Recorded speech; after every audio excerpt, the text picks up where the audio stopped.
Welcome to Behind the Play, a video and podcast product of The Hoop Show that explores the lives of Geelong players past and present, as well as the off-field figures that are keeping us Geelong strong. My name is Paul James, and today I have the great pleasure to be speaking to both Gill and Gabby from the Geelong Pride Group. How are you both? Good, thanks. Although it's Jill, but we won't worry about that. So. Sorry. We'll blame Ben for that one. It's Irish spelling. I answer to anything, so it's fine. Oh well, I don't feel as bad now. But Ben will be talking once the recording's done. That's right. How are you both, though? Anyway. Good, very good. Thanks. We're very excited because it's getting to the real pointy end of the season, and it's looking really good.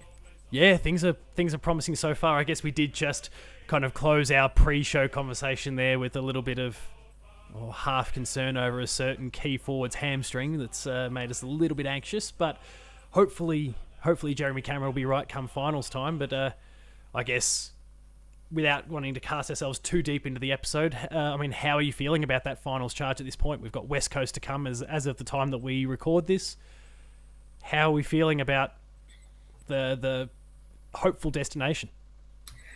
Oh, we're trying to keep a lid on things, of course, as we do, and we take it 1 week at a time, aren't they, all the cliches? But yep. I think I'm feeling fairly confident, only because Jeremy Cameron aside, this seems to be the first time in a final series for the past few years that we seem to be going in healthy with no unfit players. Nobody seems to be tired. There's been a few rests coming through on a weekly basis. So I think we're going in feeling pretty fresh and pretty fit. So that's got to be a good start. And we've seem to have got the missing pieces that we were missing for previous campaigns. They've all slotted in perfectly. And so it just there's a different feel about this year. I think everyone, including the players, are feeling it. Yeah, I'd agree. Hopefully that translates to the ultimate success. Obviously, there's still some significant obstacles along the way. I don't know about the both of you, but I'm certainly feeling the most anxious about probably Sydney. Of all the teams, I feel like Sydney are the biggest threat. There's obviously, we don't want to take the likes of Melbourne and say Richmond lightly. Have the both of you been messing around with the ladder predictor? Because I everything I kind of mess around with seems to, I'm clearly hoping a little bit, but I'm just desperately hoping that Brisbane get up on Friday night, because then that puts Melbourne and Richmond head to head and just knocks out one of those threats before we even have a chance to have to deal with them. Have you been messing around with that much? We've been sitting there with the ladder going, now if this happens and this happens, and if this happens and this happens, and we've got it worked out 1,000 different ways. And I think at the end of the day, we finish on top of the ladder. Yeah, that's right. And you just got to play who you play. So just what's that? Anywhere, anytime. So we'll just turn up and play whoever. And if we're good enough, and at the moment I think we are, we'll do it. Hopefully it translates, and hopefully we can go all the way. So and we owe Sydney as well. Yeah, I'd agree with that. They won that game because they were never going to lose that game. Yeah, I think there was a bit conspiring against us in that particular one. Totally. And he doesn't have a 1,000-goal milestone to chase next time that we play them. So hopefully, I mean, the game plan's obviously a lot better, or being executed a lot better than what it was back then. We've got everyone back on the track. Touch wood. I feel like the stars are aligning, but I don't want to get too carried away, as I'm sure is the case for the both of you at the moment. So we'll just have to see what happens. But before we wade any deeper into the current playing list, our chances of finals, AFLW, and a whole host of other really, really important and fascinating things that we're here to discuss today, I'd love to rewind to a point well before now and kind of talk about some of your first exposure to the game itself. Do you recall how you really connected with AFL in the first place, or what was it about the game that really caught your eye? Yeah, well, my parents are both Irish, and so I grew up when I was younger with the round ball with soccer. Yep. And my best friend down the road was a boy called Greg, and his mum was a big Geelong fan. And when I was 7, she took me to my first football game, and that was it. So from then I was hooked. So that's literally 51 years I've been following Geelong. And I took my mum as well, who again was a big fan of sort of soccer, and she was just saying, "This bloody football crowd, who are these and what's going on?" Took her to a game, and then she became hooked as well. So that was something that my mum and I shared until she passed a couple of years ago. But she was a big Geelong fan as well. So for 51 years, I've been following the Cats. That's fantastic, and a lot of good memories along the way too. Yeah, I've just aged myself there, though, haven't I? So Oh, don't worry about that. There's nothing to worry about there. you can edit that out, can't you? So sometimes after watching a Cats game, we all feel like we've been watching them. Well, So I went to 5 losing grand finals, and we missed out on the ballot in 2007, and I thought, I'm destined to never see a grand final. Albeit, I mean, we were in Geelong on 2007 that night. That was a fantastic night, one of the best nights of our life. The town went nuts, and it was wonderful. But we got to 2009 and 2011, so that was pretty special. That's fantastic to hear. Gabby, how about you? Mine's very different because I grew up in New South Wales in Sydney, so I didn't even know what AFL was. Sorry about that. Don't judge me for it. Oh, you're fine. But I grew up in NRL, so when I met Gill and she started talking about, I would be on phone calls with her and she couldn't even speak because she'd just come from a game and been yelling so much that she'd lost her voice. And so that made me think, okay, what is this game? Apart from men running around in really tight shorts and jumping and bouncing a ball, I did not know anything about it. I just thought it was really silly. And then moved down here and went to the first game. I don't even remember what game it was. Had no idea what was going on, but loved it. And now I think it's the best sport ever. And I'm mad Geelong Cats fan for sure. She tried to sneak in a couple of Sydney things. There was a Sydney lanyard there which went straight in the bin. Oh, no, and I said, I'm sorry, it's either Geelong. There's no such thing as a second team as Geelong, or there's none. So that was. Or we have to have a very difficult conversation. That's exactly right. Exactly right. But it's the best sport ever. Honestly. I must say, I've had a few friends. I mean, I work as a teacher, and in the teaching profession, we get a lot of Canadians in particular. The industry over there is really tight, and they kind of find themselves flying overseas to get jobs in the first place. And I've had a few at some of my schools over the journey. We've had some Canadian people that have come across the country, and of course, they've typically never heard of the game before. And so that I get, and it sounds like it was a bit the same for you, Jill. It's that I really derive a hell of a lot of enjoyment out of introducing the game to new people. As they realise that it's kind of this amalgamation of so many sports that they know, but blended together in this beautiful way that just works. It's really, I mean, it's a hard one to describe, but when you put someone in front of it, you can see kind of the eyes light up as they connect all the dots. Yeah, well, we have a recent example where one of our friends brought a friend over from the States, and it was the Collingwood game earlier this year. If you remember how tight and close that game, it was seesawing. And she didn't realise when we said we're going to watch a footy game, she didn't realise it was going to be as big as it was at the MCG and with so many people there. She just thought it was going to be some little local team. And her excitement, she was so excited for someone who didn't know what was going on. We told her a few things to yell out, and she proudly did that. Chewy on your boot, that sort of thing. All the cliched lines, But she fell in love with it and went home with a whole bunch of Geelong merchandise and jumpers and things, because it is just the excitement in the crowd. It's just, you can't replicate a sport like that, particularly with the comeback that we made. I mean, it was a great game for her to go to. I mean, because we were surrounded, we were sitting just behind the cheer squad, and we were surrounded by Collingwood, who were pretty much giving it to the cheer squad and giving it to us, and you can't. They were Collingwood supporters, right? That's right. And then all of a sudden we sort of started coming back, 9, 10, goals in a row, and she's going nuts and we're going nuts and the cheer squad's going nuts, and all the Collingwood, we turned around to give it back to the Collingwood people. They'd gone. They just made for the hills already. Interesting about that. So I thought, oh well, never mind. Yeah. We just enjoyed the moment. Yeah, soak it up and enjoy it. Another thing that is near and dear to the both of you, I believe, is what the club's been doing when it comes to the AFLW in more recent years.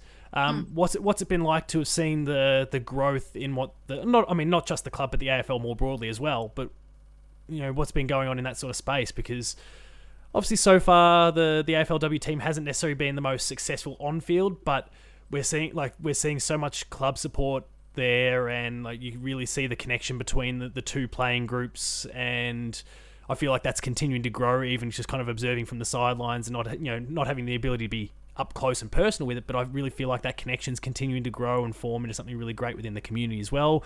What are the two of you observing in that space? We were there when they launched the VFLW team, when they got the license. Yeah. Remember when all the male players were standing out and as they ran out onto the ground for the first time, just to be introduced to the crowd and to do their first training session. So we've seen them grow from that, and going to men's games for so many years and idolizing them, and they're like rock stars. They're sort of people that because you live in Geelong, you can get a little bit close to them. That feels really good. But Yeah. for the women, completely different, because they in the beginning they were so grateful to be able to play footy, you know, Yes. and so they really engage with the crowd and the community, and it's a much different feel, and it's very welcoming, and you feel part of it in a way you can't really with the men. It's a totally different connection. Yeah. And it's just been amazing how it's grown and how much the support level has grown, and even the players engaging with the community and the supporters has gone from appreciation to, you're actually part of this club, you're part of this team. And I guess a few years on, you obviously spoke about kind of at the beginning there and kind of that connection. Do you still feel like that's the case now, as the, for want of a better phrase, like the dust is kind of settled and everything's kind of established and it's got its own momentum starting to build?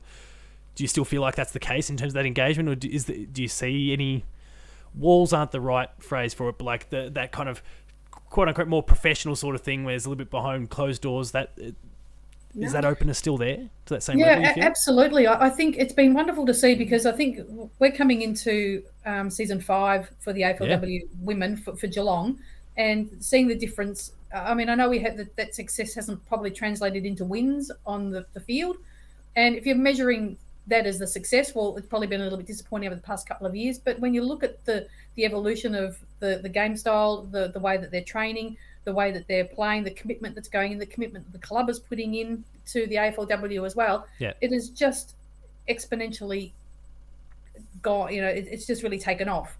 And we've been lucky enough to engage with the club has invited us down a few times to speak to the team, and as part of the Pride group, they've really embraced us as part of the Pride group. And we were down the other night taking some photos just to put up on our Instagram to sort of start promoting that the season's starting in a couple of weeks' time. And all the players all give us a wave, and hi Jill, hi Gab, and it's a very inclusive environment, and it's certainly becoming more professional in the way that the players are being treated, and so they should be. They're professional footballers, and they need to be treated just as much such. as the males.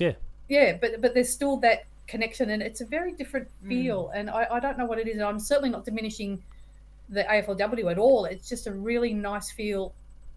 Is it because it's still being built growing. up? It's still that building that community, and everyone's still a part of, hopefully making it equal in kind of its status and its standing and its the way it's received, by the broader public. Yeah, you're right. Maybe that's kind of the real key to it. It is, and I like, because there's the sort of the argument about playing the women's game before the men's game and having a curtain raiser and all that sort of thing. And there's the two schools of thought of, well, they should stand alone and grow their own product versus the exposure that they might get to a larger audience. And I'm still more of a no. I sort of go between the two sometimes, but I still think that we need to develop the women's product as a AFLW on its own at this stage. I think just grow the product. It's a product that stands on its own, and I think that we need to grow it. And maybe in time it can become a curtain raiser, but right now I think we just focus on the AFLW, give them the clean air that they need to grow, and then go from there. Gabby, are you of a similar thought there, or? I can see the other side, because I don't look at it as a curtain raiser. I look at it as a double header. So, one's not less than the other. It's just there are two games, one after the other. I think that's actually a fantastic way to reframe it, because I think when we typically hear curtain raiser, that really feels like it's a bit derogatory in a way. Like, okay, this is the pre-show act and the main attraction is coming up. But when you look at it more like a double header, that's far better, I think. And it's such a simple twist on the wording that makes I feel like it makes all the difference. That's a great way to look at it. And it's interesting because the Pride round this year, because I think we're having cricket or something at GMHBA during part of the season. And so a couple of games have been moved all around different places. And during the Pride round, which I think is round 8 in October, the Geelong game is going to be at Icon Park. Oh, and right, it's the second game of a double header. So I think it's Carlton and Sydney, and then I think it's Essendon and Sydney. Essendon and Sydney, and then us and West Coast. Yeah, right. So there actually is going to be a double header. So that will be interesting to see how that works. Yeah, and I guess a bit of a trial run in a way to see. I mean, obviously the timing of the season now seems to be more clearly established, and I guess the kind of beginning of the AFLW tends to overlap a bit more with the finals period of the men's, and then obviously progress well beyond at that stage. But Yeah, I think that doubleheader sort of idea.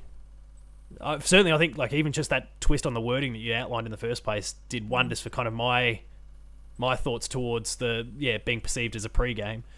I mean the fact they had to have to move one of the Hawthorn game, Essendon game from their Etihad, local, right? to Etihad or to Marvel. It shows how much interest there is. I mean, they're both new clubs. They've got big supporter bases. It shows that these games can be played on the larger grounds and get the crowds in. Yeah, that's a really promising sign. Yeah, I certainly remember. I think it was one of the first like free-to-air prime time sort of televised ones. I think it was the Bulldogs in Melbourne way back. Yeah. And I remember the numbers that were there for that and the crowd going wild. And I thought it was incredible watching on the TV that particular day. Yeah. And we just had to wait an extra couple of years for Geelong to get into the competition, and that was well worth the wait, wasn't it? When you go to some of the games, we've been to some games that, I mean, the first game that Geelong played Collingwood and we won by a point, the atmosphere there was absolutely insane. It was so exciting, and there's been some really close games that we've been involved in, and the atmosphere, the crowd gets really behind the players, and that's such a wonderful thing.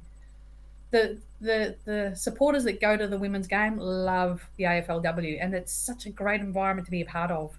That's fantastic. How does it compare? Because I must admit, I mean, with large part thanks to COVID and those things, but also I've got little kids, so I don't often get to any games currently thanks to my kind of family circumstance. But I mean, how does that kind of that drama, that atmosphere compare? I mean, I think it's probably hard to compare anything to what you can get if it's a full house at the MCG or something like that. But I mean, what does it feel like? Are there kind of noticeable difference in terms of how it feels, or does it really just feel the same when you get to those sort of really tight, couple points in it, couple minutes to go sort of scenarios? Well, I guess the probably, we're talking maybe a crowd of a couple of thousand, 3,000, 4,000 sometimes, but we're all in the one stand, so we're all kind of packed in fairly close. So it feels, you've got the feel like there's people around you, and you can feel the energy and you can feel the crowd lift as the players start to, really get involved in the game.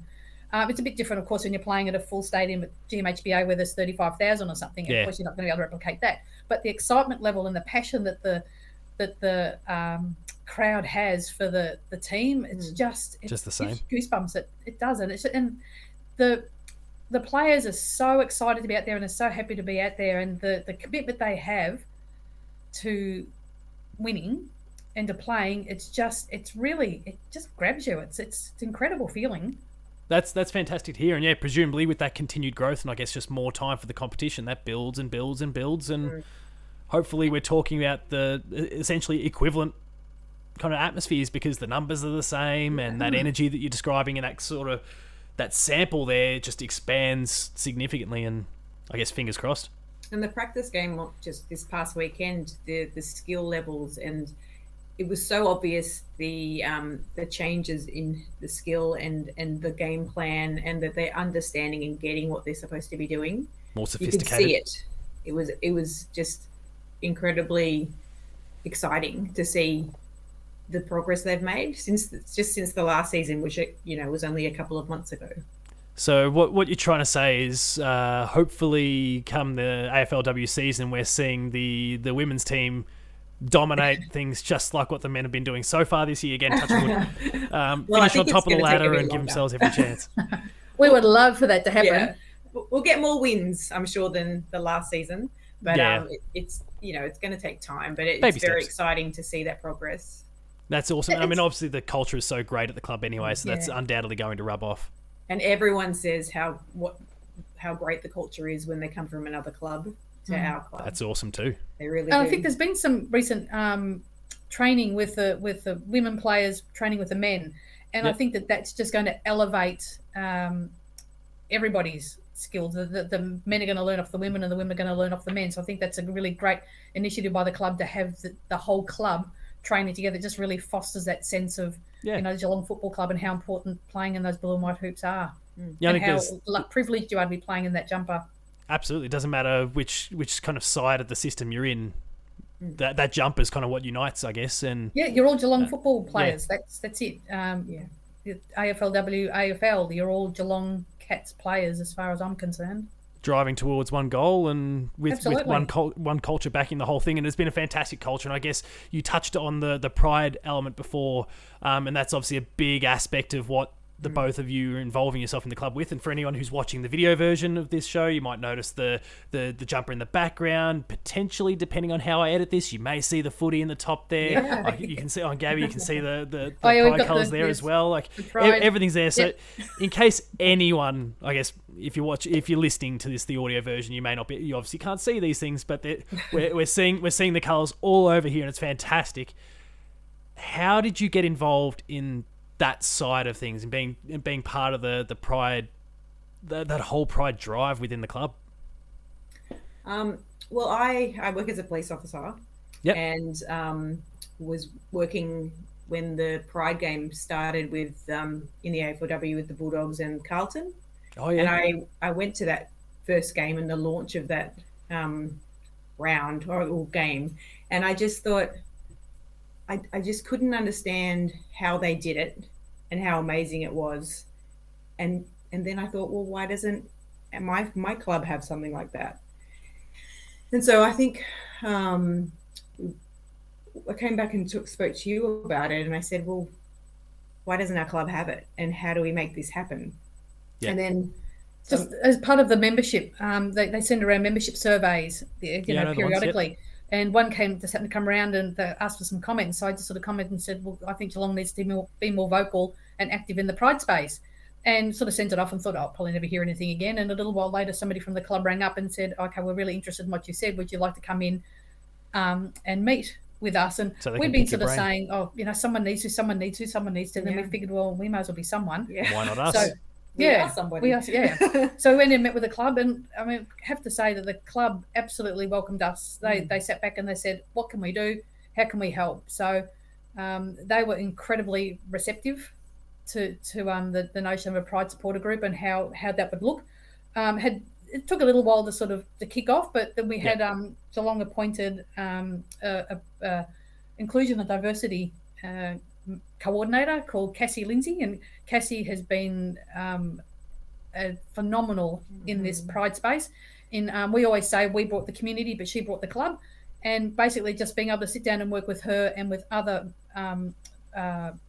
employees of the club, we basically just sort of said, well, okay, what can we do? And it's all about this visibility, and I guess in particular, AFL has been a fairly macho environment, and it's I've gone to a few games, and we recently went to a game, was it last year, a Melbourne game, and we're both fairly confident and secure people in the pride space, and we were a little bit intimidated by some of the things that were being yelled out there, and we thought, wow, this is still happening now. So it's just really important that we have this sort of pride visibility, and when we're talking about bringing people, and you were just saying before about how important it is and how exciting it is to bring people to games. Well, we've known people in the pride community who have been Geelong supporters or football supporters, but have just been too scared to go to the games. Yeah. And now that they can sort of see us, they can see our flag, they can see our banner. We have a designated area for the AFLW games. They know where we are, and they're welcome to come and sit with us. And we've had people who've come to their first games in ever because they were just a little bit too intimidated to come or not come. Yeah, so it's a safe space. And it's so great to see the club completely supportive. And when the club puts out social media acknowledging and celebrating particular days of recognition, like we've got Wear It Purple coming up next week, they'll raise the rainbow flag and they'll put some images up and some messages up with players. I think every year, maybe the last 2 or 3 years, the captains and the main players for the men's team have been putting up photos wearing the rainbow socks in support. Yes, yeah, I've seen those, yeah. And Tom Atkins is, in fact, the Pride ambassador for the men's team. Fantastic. And he put his hand up to do that. And, he's a big, tough, well-respected player. And he was not afraid to put his hand up and say, well, I believe that everyone should feel welcome at my football club and at the football games, and so I'll do my bit to make sure that they do feel welcome. Yeah, that's great to hear. I mean, it's very easy for, in any sort of space, not even AFL or professional sport, but just in any sort of area, it's easy for businesses to fall, I don't know, like kind of that lip servicey sort of idea where you say these things, but you don't follow through with action. But when the action's really happening, I think that's when, I think quite obviously, I think that's when, you know, really adds weight to these sorts of initiatives. And yeah, I mean, from what you're describing, the way the club has embraced the both of you and the group and supported and given you every opportunity, and I mean, we're talking about things like there's, you know, the marches and all the and obviously as you mentioned, the support for We're at Purple Day and all of those sorts of different initiatives and I mean, there's calendar items, but all the other things you do, just even in the social media space, I think it's all fantastic. And I think the most heartening thing there was you both talking about people that haven't been to a game or haven't been in such a long time that can feel safe to do so because they've seen you, maybe the camera's panned over to that area and they've seen you go, oh, hang on.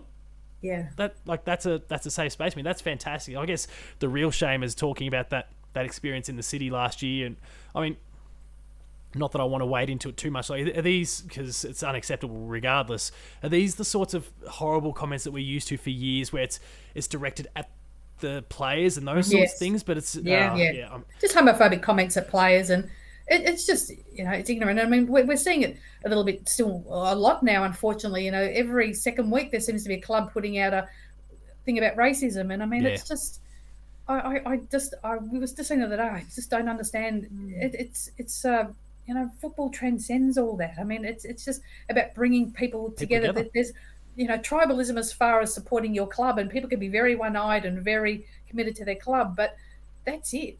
Nothing else. That's where it should end. All just supporters who's just going to support the game. And some of the comments that have been directed to our Indigenous players, it's unnecessary and it's unacceptable and it's just horrific. And you know, we hear even now, you know, we sort of, when a social media post goes out, not so much from us but from the football club, we always think, don't read the comments. But of course, you go and have a look at the comments, and there's still some of the comments that are there are the very reason why we need to have a visible presence.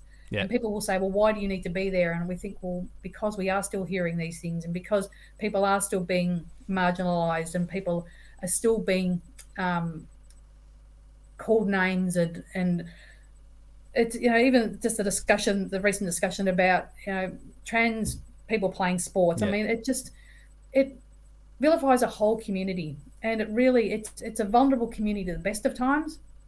So for people to be hearing this sort of really negative comments and these things being called out to players, and it's always in a very negative tone, and it's always just as a real deficit model. It's just, we want to just be a safe space for people to come and say, look, we're all Geelong supporters. We love our club. We're a Pride supporter group. If you feel comfortable, come and sit with us. We just want to support our team. Yeah. And I think that's why it's really important when the players, and particularly that you can see our jumper there in the background for those who are looking at the video, the comments that we got when the players wore that jumper on the ground was just incredible. Just that visibility, that acknowledgement, that recognition of just feeling validated that they are okay, and it's okay to be gay, and it's okay for you to be who you are, and we embrace you and we support you, and you are welcome. That speaks volumes, because the players are role models, and the players, people look up to the players and they respect the players and they love the club. And when they see something, a club like Geelong, the first time I saw the rainbow on the football, I cried and I thought, oh my God, you know, this is ridiculous. I never thought in my lifetime I would see the club that I have loved for 51 years have rainbows in those blue and white hoops that I've cherished for years. It's hard to articulate just how important visibility is. Yeah, that's to marginalised communities. Yeah, I mean that's really powerful stuff, and it must be so, I guess, rewarding. I'm sure that first time when you saw the rainbow colours there obviously hits a little bit differently, but I'd imagine that feeling is still there every single time a comment is made or the jumper is worn or Tom Atkins comes out and support whatever it happens to look like at the time. I'm sure every single time that is incredibly powerful. I guess and you touched on it there briefly. You were talking about when a social media post goes live or whatever the case is, and you know those comments are appearing now, or sadly going to appear, which in itself is a horrible reality. There's almost I have to brace for this to potentially come my way, which it's such a terrible thing. But I guess to try and maybe get into the mind a little bit, like when those posts go live and you there's the default that, okay, yeah, some pig is probably going to say something they shouldn't, like, do you because you said you can't there's almost a, I can't help but look, like how what's going through the mind at that time? It's kind of a hard one to kind of get into, I guess. I think, like, it used to be a lot worse. There used to be a lot more negativity. Well, great, There's a lot more acceptance that society is growing and being more inclusive and accepting. And so most of the time now you see it self-moderating. So there'll be a negative comment, but people will jump on that person and say, no, don't say that. This is important, and we accept all different communities, or we're part of this community. That it's much more self-moderating, which is a big difference. And it's a sign of progress, right? It makes it interesting. Like, it makes it easier to look at the negativity, because there's a whole lot of support kind of wiping that out. Yep. I think what Gab said is absolutely right. I think that the self-moderation is really important, because there's so many allies that are out in the community now who are just supportive of everybody, of inclusion and diversity across the board, whether it's Indigenous, whether it's gay, whether it's whatever it is, whoever you are, everybody. I think, and that it is hard to read the comments sometimes, but we're also very, it's nothing that we've never heard before, and you think, well, come on, if you're going to say something original, at least make it interesting. It's all just very same old. Yeah. But I think that self-moderation, and it's not up to the community now to try and defend ourselves. You've got other people who are out there supporting the community, and it's a good feeling to sort of see that self-moderation happening, and it's not up to us to have to justify or defend or explain or whatever anymore. And when we first started, we were having to sort of justify why we were the Pride supporter group, and we thought, well, it's not an either or. It's not a you are either this or you are that. We are just another supporter group that love the Cats, just happen to be a Pride supporter group that are just trying to provide a safe space for people. Because who may not have felt safe before.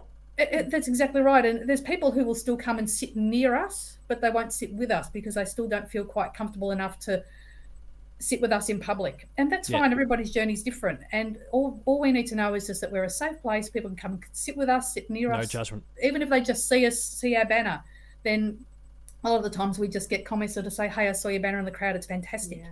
And that's in itself, like I said, visibility.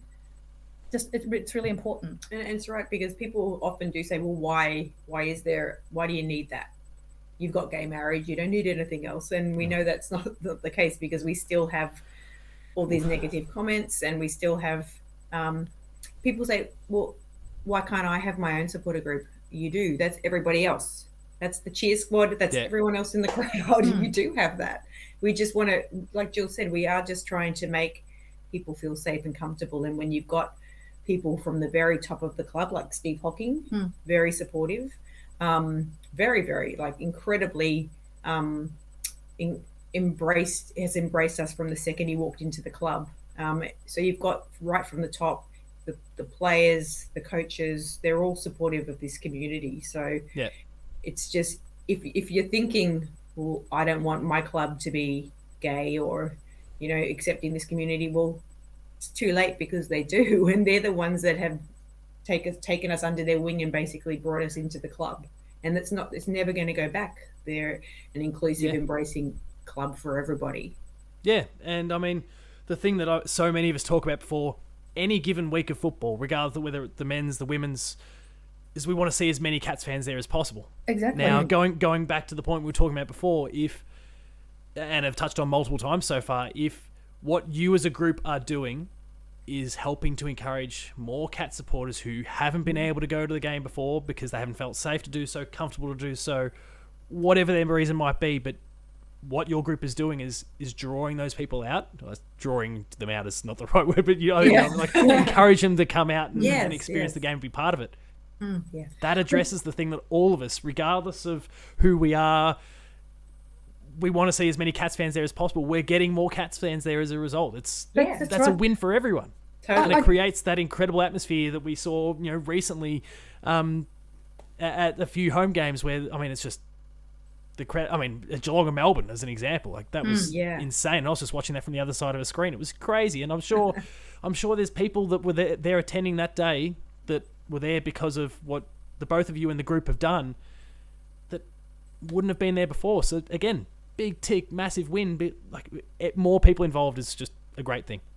I was trying to describe it. I think when we were talking to some of the AFLW players a little while ago, and we were talking about how important it is. And I was trying to draw the analogy of, remember in finals when you'd go to Melbourne and you're walking around before you go to the MCG and you would just pass somebody with a Geelong scarf, or you'd see somebody with a Geelong jumper on and you just give it a wave or a bit of a thumbs up, and you felt that sort of solidarity. I don't know who this person is, but they're Geelong supporters, and I feel like I'm with my people. Yeah. That's how it kind of is a little bit with the rainbow, with whether it's the scarf, whether it's the jumper, whether it's the flag. When you're walking around and you see somebody else in that rainbow scarf, or you see somebody with a rainbow beanie or a rainbow badge, you just get that sense of, great, there's somebody there that you just have that connection, a bit of a wave, we love seeing the rainbow around, and it just, I think that again, I know I keep going back to it, but that visibility is important. And for people to sort of see that the rainbow with the blue and white hoops, I think is just really incredible. And I know Gab touched on before about Tom Atkins being our Pride Ambassador. I think it's really important to acknowledge the fact that the AFLW team have had Pride Ambassadors probably for the last 3 or 4 years. And there's usually about 4 or 5 players who put their hand up to be Pride Ambassadors as well. And they have a huge amount to do with us, and we can't acknowledge them or thank them enough for the support that they have given us and the Pride Supporter Group.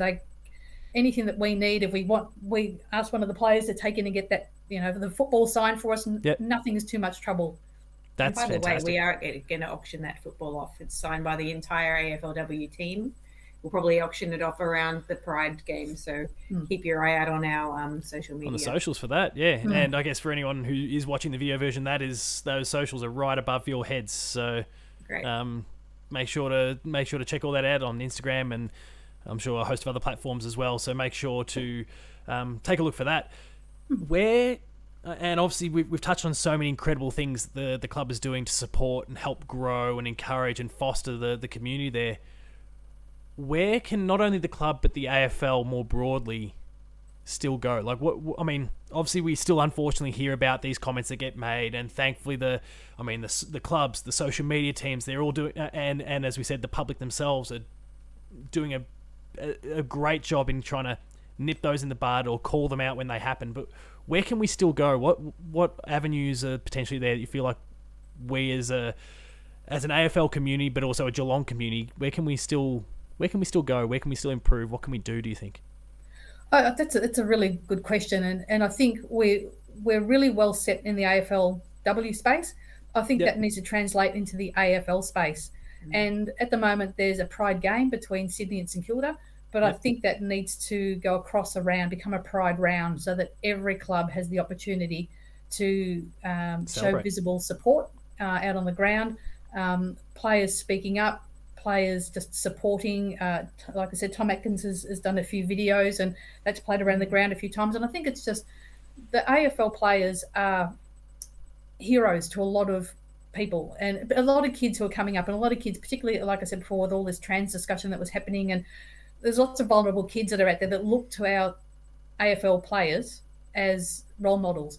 And I think that hearing players speak in a positive way, and the wearing jumpers and wearing socks and just showing that, hey, it's okay. I'm a big, we've got Joel Selwood, probably the toughest player in the league. Might be a little bit biased, but no, you're right.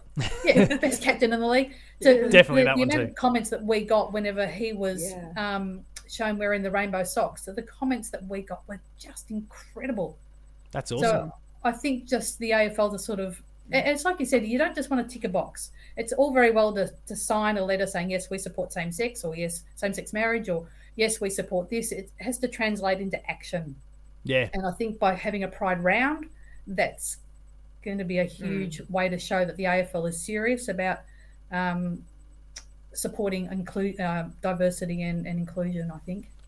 Yeah, I mean, and I'm sure that both of you have probably seen it around, as you say, at the moment, the game is kind of between St Kilda and Sydney, and you hear these horrible derogatory comments that are kind of, the gay game or this, that, and the other, and And I think to your point that if that game is not just a single game, but it is a whole round, and every team gets their opportunity to do their bit and contribute, I think that does do a lot to further strengthen the message. No, it's not just these two. Don't think that it's exclusive to that. No, we all believe in this. We all think this is incredibly important, that we need to grow and support and be inclusive. And again, obviously everything we've touched on before. I think that's it feels like an obvious next step. Yeah, and maybe like what you were saying there, getting the captains of each club when they have that round, hopefully it is coming. Hopefully. To speak out and actually say, as captains of the clubs, that they support diversity and they support their LGBTIQ supporters and fans.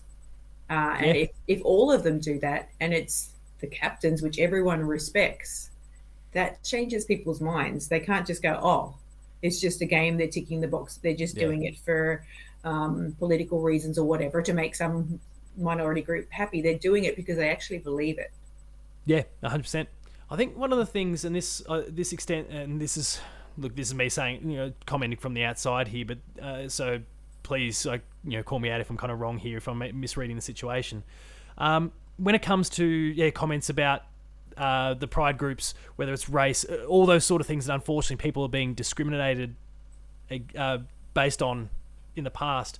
One of the things I see, and it's not a Geelong thing, it's not an AFL thing, I feel like almost a society-wide thing. Like if there's a business or a corporation or whatever it happens to be, an entity that is making these comments, one of the things that I feel like I notice it's obviously still, especially when you are like an AFL club and you've got the means and the finances and you can kind of,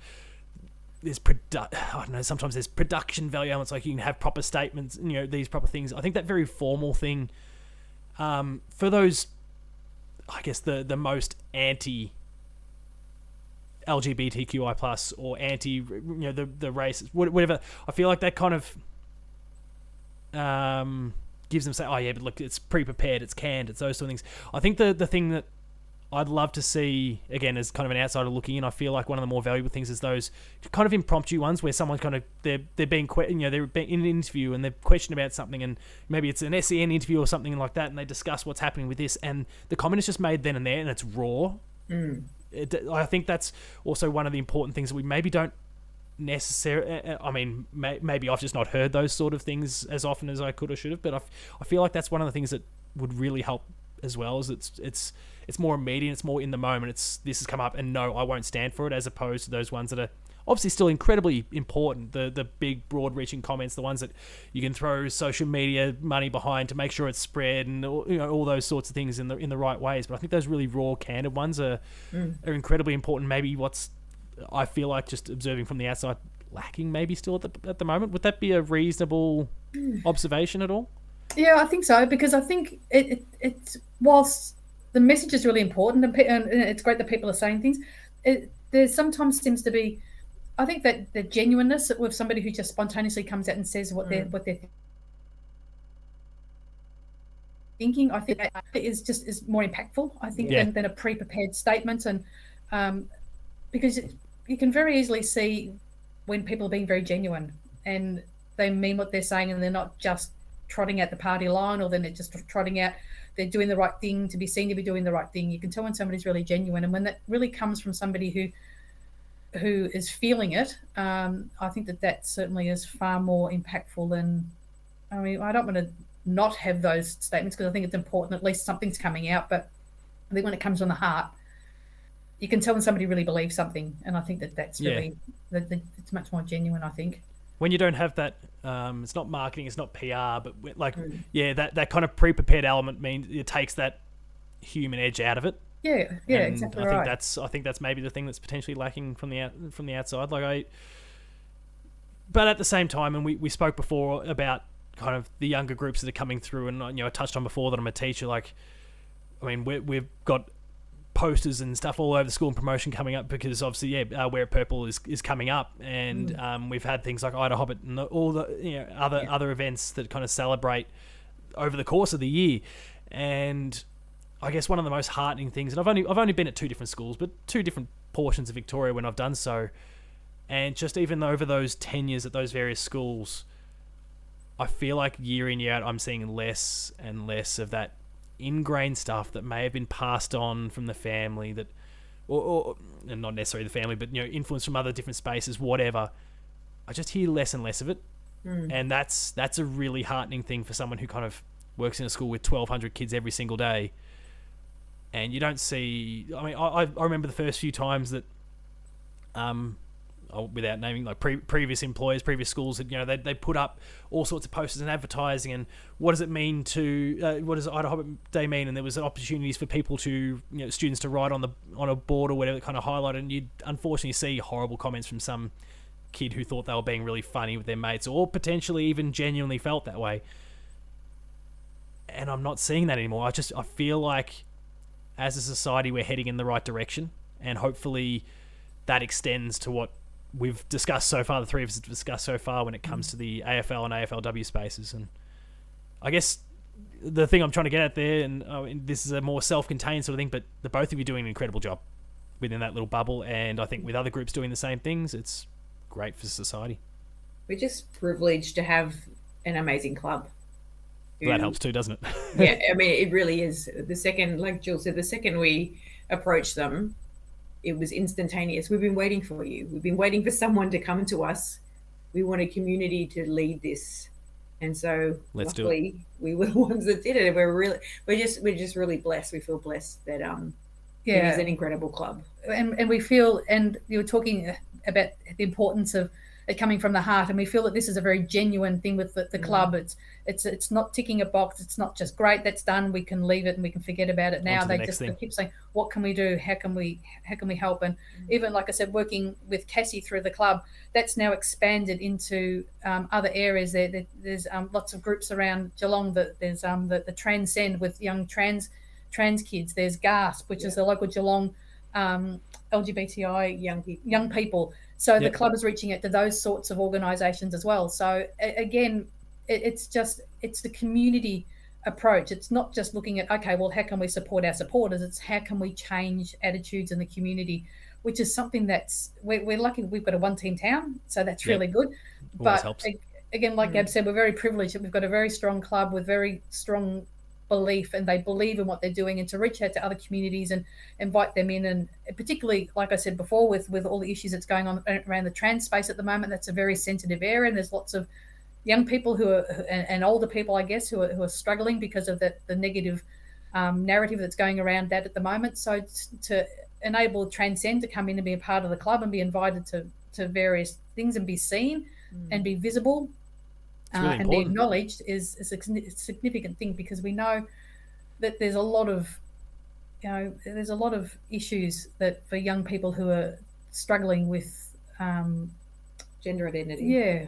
And I think that the fact that a big club like Geelong, who is supporting them and say, hey, we see you, we acknowledge you, we respect you, you are important, you are a part of us, come in and join us, that's huge. Yeah, that's fantastic to hear, incredibly powerful, and hopefully that support that we've discussed for a good chunk of the last half hour that's been so incredible continues in perpetuity. It's really, really important, and it's great for anyone part of the LGBTQI plus community, and anyone who's just a fan of football. Absolutely. I think that's at the end of the separating day, all of that. We're all Geelong supporters. Yeah. At the end of the day, we're all Geelong supporters. That's all that matters. Yeah, I mean, kick those Collingwood supporters to the curb, as we discussed before. But if you're a Geelong supporter, you're welcome with us. No. Yeah, that's right. And if you're going to be around the club Friday week on the 26th, go and have a look at the flag that will be flying proudly outside the Bob Davis stand. Bob Davis gate. The gate right near the entrance of the club. And even when you're going in the main doors into where the cafe and the shop are, there's a little rainbow welcome sticker on the glass, which most people wouldn't notice. If you're part of this community, you notice it. It sticks out like a sore thumb, right? Yeah, but most people wouldn't even see it. But it shows, you're welcome. We are welcome. Yeah, that's fantastic to hear. Now, this is going to be a hard pivot because we've obviously touched on some incredibly important topics, society-wide topics, and we're going to hone back into, I guess, this game of football that we all love here. as we start to wind things down, we've obviously touched on where the Cats are at and how things are shaping up in that space, and we're all feeling pretty positive. Can we do it? Of course we can. Will we do it? Yes. I feel very confident this year. And the amount of times we've got so close, I wasn't confident because we weren't fit. We had injuries. We had people limping up to the line, and this year's it just feels so different. My deepest, darkest feeling is if we win the first final, I think we'll win the grand final. That first final has been our hurdle. The bogey game for a long time, yeah. Absolutely. I think that if we can just win that first final, then I reckon that I'm confident, but I'll feel really confident if we can get over that first final. Yeah, I think I'm with you on that one. So it's been a bit of a bogey for us the last few years. Yeah. Absolutely. And the way we're it's playing, that bye, right? It's that bye every time. Yeah, that's right. Absolutely right. But we've been okay after the bye recently, and the last couple of times, also, we can throw away that theory. Yeah, and also, we're just a different team. We're totally different. It feels better. I think we just have all the cogs in the right place, and we know how to win. We remembered how to do that again. Yeah, I'm with you there. Can I tell you a little story? Oh, yes. It's a very go for it, please. In 2007, a girl that I worked with, one of her good friends was Matthew Scarlett, and for my birthday, she organised for him to sign a Cats flag, and he wrote, "Happy birthday, Jill. Go Cats. P.S. The flag is ours." My birthday is in July, so that's how they felt in July. I have that feeling about the team now that they really believe that they can do this. Well, I heard a conversation popped up between Stuart Dew and Chris Scott on the weekend, actually. Apparently, they both went to the toilet at halftime and kind of met in the same spot, and apparently we're having a conversation about it. And, I mean, Stuart Dew, understandably, when you're kind of on the receiving end of the Geelong loss, was quite complimentary at the time. And he was kind of talking about, like, geez, you guys are going well, and, like, there's really something about you. And Chris Scott was apparently like, like, I'm feeling it. I'm like, that's a... Yeah. I mean, that's something you don't typically hear come out in the media. He's, far more cool, calm and collected and one week at a time about his responses when you get, the cliches start to get trotted out a bit. That's right. But Stuart Dew kind of tossed him under the bus there in his post-game conference. And I think that was fascinating to get that tiny little bit of insight because, Chris would never have said that himself. And I understand why. But I also think he's also commented that we've got more growth. And we the potential can still get better. And I think that's another, I think we can. We're not relying on the Selwoods, the Dangerfields, the Hawkins. I think it's the like of Tom Atkins, who is having his best year, might I note, since he identified himself as the Pride Ambassador. I think that there's no coincidence there. Absolutely none whatsoever. That's right. But the Tom Atkins, the Stengels, the Brad Closes, the Parfitts when he's been fit, and all those sort of Holmes, Cameron, all the sort of the maybe not the headliners, if you down, like, have really stepped up, and I think that's been a significant shift for us, and the players sort of seem to know that, okay, well, Danger can go off, Selwood can have a rest, Jeremy Cameron's not going to be playing, but we can still win this game. Yeah, and we did. And we did. So let's see what happens without Jeremy this week, but I suspect. I think we'll be okay. On the AFLW side, with the season ahead, how are you feeling about that? Obviously, as we kind of touched on before, we haven't seen a huge amount of on-field success just yet, but you can see the cogs slowly coming into place. How do you feel the club is placed going into this new season?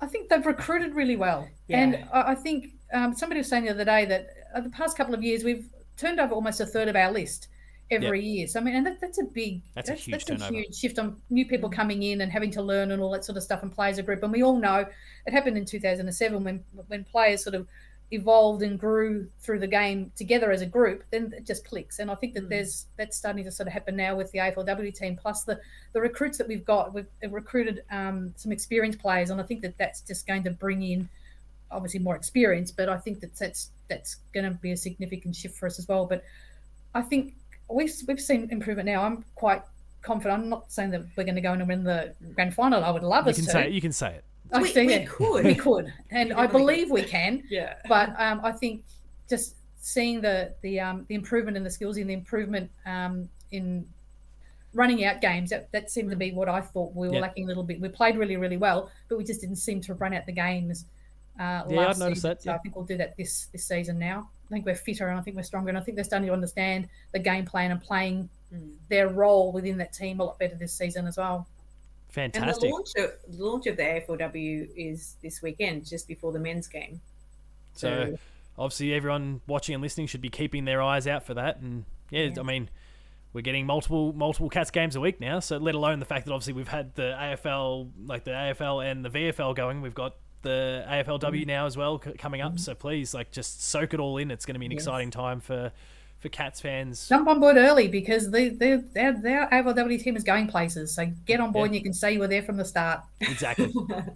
And no one will question you if you weren't actually. We just get on board, claim it now. That's right, get on board. That's right, get on board. And witness an incoming success, I'm sure. Yeah. And obviously we've got this far larger history on kind of the men's side. Someone from the AFLW could fit the bill, but obviously the history is a lot shorter there. Who's the greatest cat you've ever seen? Maybe actually on both sides. Obviously the history for the women's team is brief, but who's the best cat we've seen on both sides of the best cat? Yeah. Oh, hands down, no questions, Jack Hawkins, my absolute all-time favourite player. Oh, fantastic. Jumping Jack, loved him, number 26. Yep.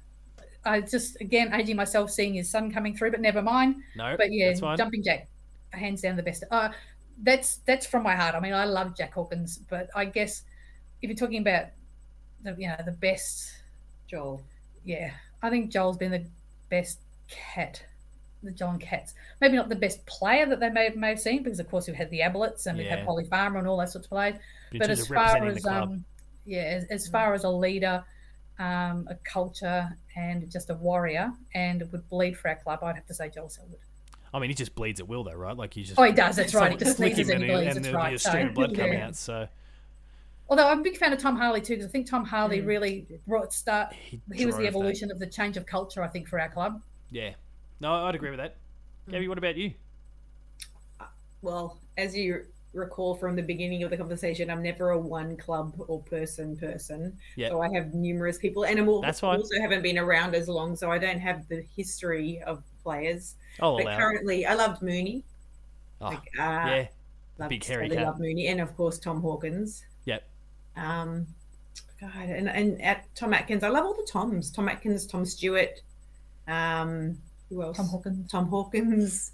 And I love Tui, and I love Brad Close. So I can't pick one. But in the meantime, if the club can keep recruiting Toms, that'll keep you happy, right? Apparently, that's what I mean. Something in the name. And with the women, we've got a few too. I mean, Meg Mack is an amazing captain. Yes. We've only had two. So, but she's... brief history, but that's fine. A great speaker. She's very influential. Everyone loves her. Yeah, she's an incredible leader. I think just I could sit and listen to her speak all day. She can just, I think she's just an amazing captain. Kate Darby, got a soft spot for Kate Darby. Yeah. She's a big fan of ours, and she's very supportive right from the very start. So I love Kate Darby. And some new ones like Darcy Maloney. I mean, we saw her on the weekend kick 4 goals. Yeah. But when she kicked that goal in the last season to win the game against West Coast, that was incredible. Chloe Shear's come along. She's been with us a season already, and she is I can see her as a leader. And also... We sponsor her as well. So we do sponsor her. And Michaela Bowen. But who cares? That's all right. Yeah, that's right. Yeah. Michaela Bowen's new, and we've met her a few times, and she's actually working with the club in the diversity space as well. So she'll be doing a lot of work with us, and we'll be doing a lot of work with her. But she's just a really mature head on a young person. She's just incredible. Like, we're really looking forward to working with her and seeing her on the field. Even on the weekend, she's a little gun.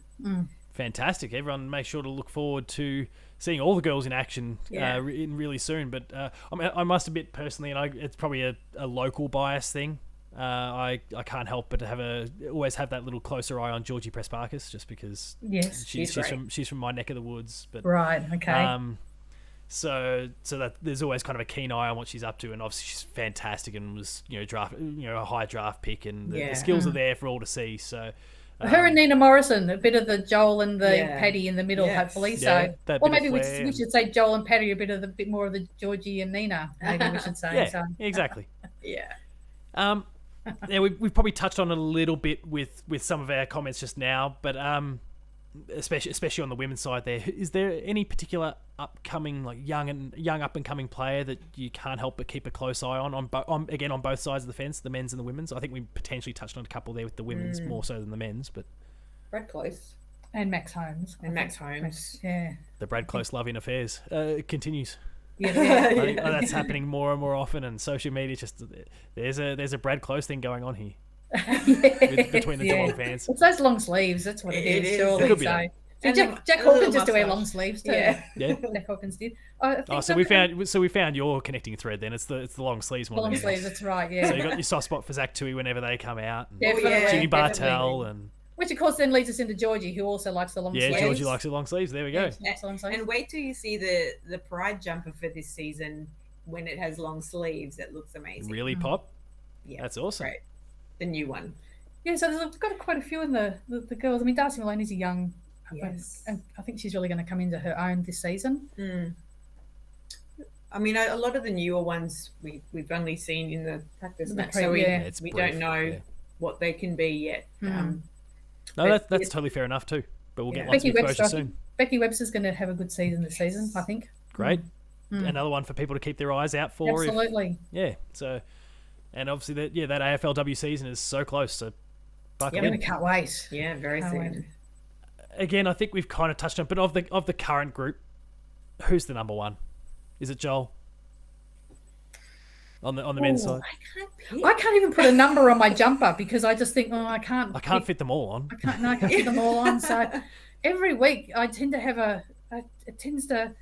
I do like the Moroccan sunset. I do like old Zach.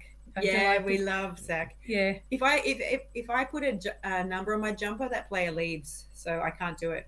No, you're not allowed to do that. You're sin binned. You're not allowed to do that. Yeah. So no numbers on my jumper. But Zach Tui, we love Zach. I must admit, I do. I got a very soft spot for Jack Henry. I do like. Yeah. Yeah. I think he quietly goes about his business. If you need him, throw him down forward. He will take a few marks, and he's win the game against Richmond. Yeah, exactly. Exactly. But I do like Jack Henry too. Jumping Jack. It must be the jumping jacks that I like. Yeah. So. Yeah. Some fantastic choices. What was that? Sorry, Tom. Tom Hawkins. Well, it's got to be a Tom, right? Yeah.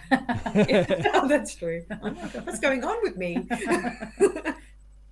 Well, as we wrap things up, I'd love to again say thank you to the both of you for coming on the show and sharing this love of the Cats, everything that you're doing with the Pride group there and the club, the incredible support that you've offered so many people. And as you said, the raising awareness and everything that's gone on there, it's incredible. Society needs more people like the both of you and everything you're doing. And thank you both so much for coming on the show and talking about all of those things, as well as the side note, the love of the Cats. Yes, totally. We really appreciate the opportunity to come on and have a chat. I mean, I would talk Geelong Football Club until I bore people. So. Oh, who knows? We might find ourselves doing more of this in the future. Absolutely, yeah. I'm always up for talking about the Cats. So fantastic.